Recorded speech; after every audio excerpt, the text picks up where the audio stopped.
High, welcome to my mini vlog. তোমরা সবাই কেমন আছো? যেহেতু আমাকে প্রায় কলেজে যেতে হয়, তাই বাইরের ধুলো আর রোদে আমার চুল এত পরিমাণে ড্রাই আর উঠছিল যে আমি ভেবেই পাচ্ছিলাম না কি করব। তাই ভাবলাম মাঝে মাঝে যেটা আমি ট্রাই করি সেটাই তোমাদের সাথে শেয়ার করা যাক। প্রথমে নিয়েছিলাম 4 চামচ টক দই। টক দই আমাদের স্ক্যাল্পে পিএইচের ভারসাম্য বজায় রাখতে সাহায্য করে এবং চুলকে আর্দ্রতাও প্রদান করে থাকে। তারপর নিলাম ডিমের সাদা অংশ, যাতে থাকা প্রোটিন আমাদের চুলকে মজবুত করতে সাহায্য করে। আর নিয়েছিলাম দুটো ভিটামিন ই ক্যাপসুল, যাতে থাকা অ্যান্টিঅক্সিডেন্ট আমাদের চুলের জন্য অত্যন্ত ভালো।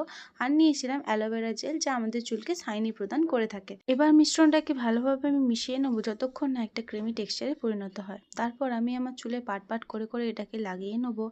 দেন 1 ঘন্টা রাখার পর এটাকে শ্যাম্পু নিয়ে ওয়াশ করে নেবো। এরপর দেখতেই পাচ্ছ তোমরা আমার চুলটা আগের থেকে কত পরিমাণে সিল্কি অ্যান্ড শাইন হয়ে গেছে। ইভেন আমার চুলটা আগের থেকে অনেক পরিমাণে স্ট্রেটও হয়ে গেছে। এটা কিন্তু আমার দারুণ লেগেছে, তোমরাও বাড়িতে ট্রাই করে দেখতে পারো। আজকের